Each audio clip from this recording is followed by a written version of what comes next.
The Wall Street Journal had a very provocative headline yesterday, and I'm going to read it for you. The U.S. is forfeiting the clean energy race to China. Now, why is that important? Why is, in fact, is important that the Wall Street Journal had that headline?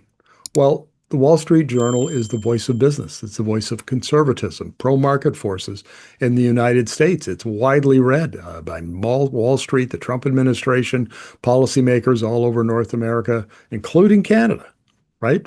So, a couple of months ago, the New York Times had a similar piece, and I did an editorial on it then. And it was as influential as the New York Times is as the paper of record in the United States. The Wall Street Journal is really the paper of record for money, for capital, especially the smart money. Everybody pays attention to the editorial positions that the Wall Street Journal takes. And a lot of what it says spills over into the mainstream media. I mean, here I am responding to something that the journal said, and you'll see it often in other newspapers or TV newscasts, whatever. So it's incredibly, incredibly influential. So what actually did the Wall Street Journal say? I'm going to read an excerpt that kind of sums it up for you. America has given up its effort to challenge China in the renewable energy industries that increasingly power the global economy. As Trump doubles down on fossil fuels, the U.S. and China are offering competing visions for the future of energy, representing the next dimension for the showdown between two superpowers vying for global influence and artificial intelligence supremacy. I mean, I couldn't be any clearer than that. It's, the fossil fuels, but in particular, let's talk about, fossil fuels were like coal from 1750 onward, oil from about the late 19th century onward. Natural gas became important after the Second World War, maybe in the 1950s. So we're really talking about 20th century energy here. And what Trump has done is double down on the past. And what China has done is essentially build the future energy. So energy, then essentially what it comes down to is combustion of those fossil fuels versus electrification. And that's very important. I've done all kinds of videos on it. I don't need to explain it here. Just go to our YouTube channel and you can find all sorts of interviews and what have you on electrification. So here's an analogy, if you will, that I think illustrates it really well. So think of the clean energy transition as a relay race. The United States jumped out to a lead in the opening leg with innovation and capital. I mean, a lot of the technologies that China is currently scaling up and exporting around the world got started in the United States. Lithium-ion batteries would be one. Solar panels would be another one. But the U.S. didn't take advantage of its technological innovation. It let them slide, let others scale it up, and here we are. And so China basically grabbed, think of it, as the first leg of the race, and China, the smooth handoff of the baton, and away the second runner goes. There's four of them, as everybody knows. And away they go, and they're pulling away. And so Donald Trump comes into office on January 20th, 2025, and essentially now he's got the American relay team playing checkers. He's dismantled everything that the Joe Biden administration had done because Biden recognized that the clean energy was going to be the 21st century. It would be an area where part of the economy that the Chinese and the Americans would compete in. And so we wanted to scale up battery manufacturing and manufacturing of solar panels and wind turbines and all of the electro tech that goes into the clean energy ecosystem. But how long before the U.S. can't rejoin the race and China can't be caught? Because China has an enormous innovation ecosystem around clean energy. I was reading just in a Bloomberg piece today that CATL, the world's biggest battery company, has something like 20,000 engineers in their research and development department. America, as good as the American innovation system is, and as big as it is, it's going to have a hard time competing with that, particularly when the federal government has deliberately chosen the competition and sidelined their policy support for clean energy. So let me conclude this way, because I often use the Blockbuster and Netflix analogy to illustrate this point. Even the smartest CEOs, even the smartest corporate management teams make mistakes. They make miscalculations and misjudgments, and as a result, the company fails. And you can think of BlackBerry, you can think of IBM. IBM used to be when I was going to university, we all learned computers on IBM clones, which were the first, uh, scale up of the computers and using Microsoft DOS at that time. I mean, IBM is now a shadow of its former self and doesn't manufacture anything. It's all services. So in 2006, Blockbuster was, they had a store on every block, on every corner, and it was the big kahuna, the elephant in the room when it came to, the 800-pound gorilla. There, we'll use another cliche, in that particular industry. And Netflix had come along, and it was very small, and it offered to sell itself to Blockbuster, and Blockbuster tore the business apart, looked at everything, looked at its business case, and said, "Now we're going to pass because we don't think that there's ever going to be infrastructure that will support streaming video, and we don't see a future for that technology."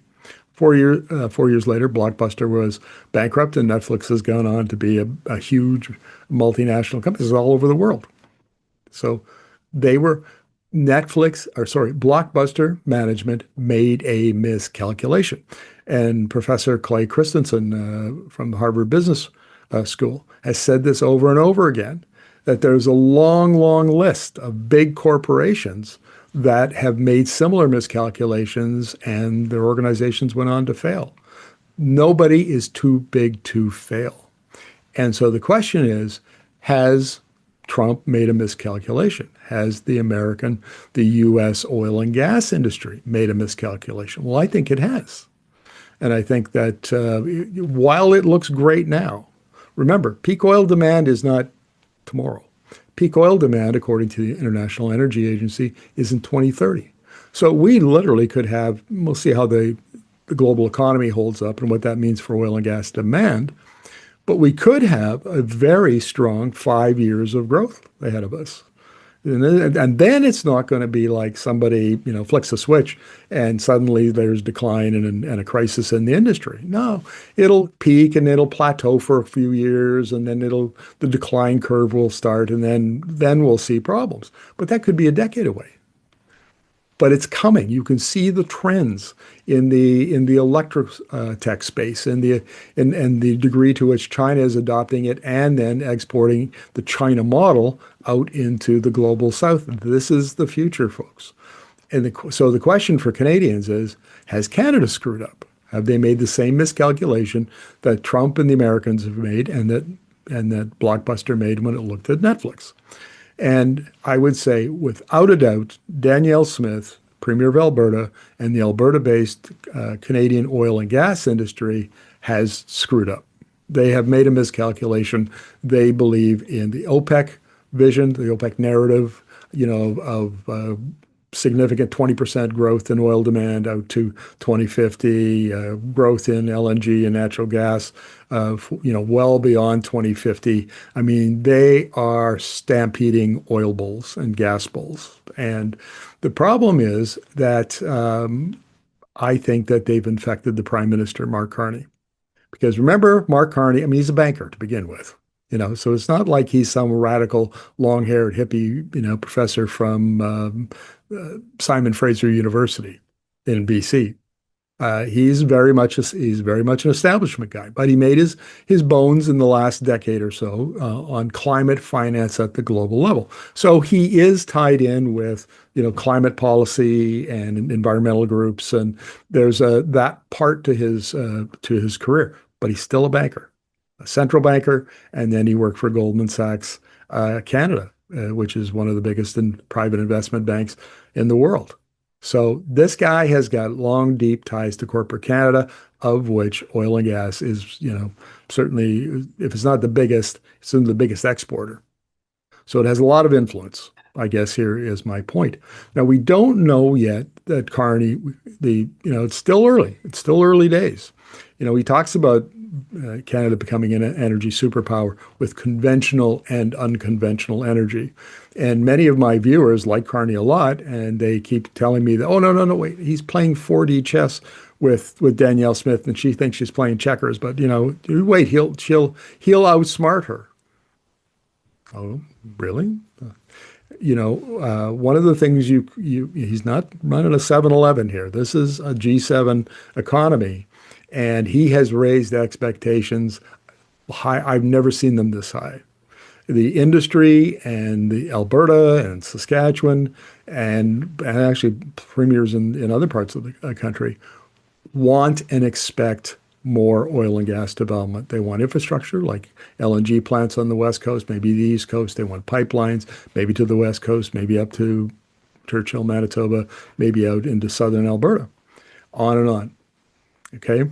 And a poll just came out today from Angus Reid saying that the majority of Canadians support that. They want to see more oil and gas. Now, I discount that because, what does the average Canadian know about the oil and gas industry, and much less, what's going on in the global energy system and the energy transition. But this is all part of the plan by the industry to put enough pressure on the government that it gets what it wants, or a big part of what it wants. And so how Carney handles that, how he stick handles around the politics that he's created, will tell us a lot about whether he's miscalculated or not.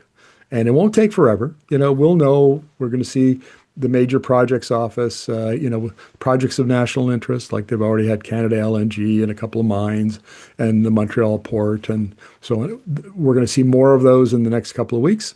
Another 5, it's rumored, and then we'll see more heading off into the new year. So we're going to know within 3 or 4 months what the direction of his economic strategy is, where the government is going to put emphasis, where it's going to invest and subsidize, and so on. I'd say there's a 50-50 chance that he has, in fact, miscalculated. But the jury's out, so we'll wait and see. But we're going to keep on pointing out these issues as we go along. Just because he's prime minister, just because he's got a PhD in economics and a sterling CV, doesn't give him immunity from being scrutinized and and his decisions being questioned. Because Blockbuster, was in the same position and they failed.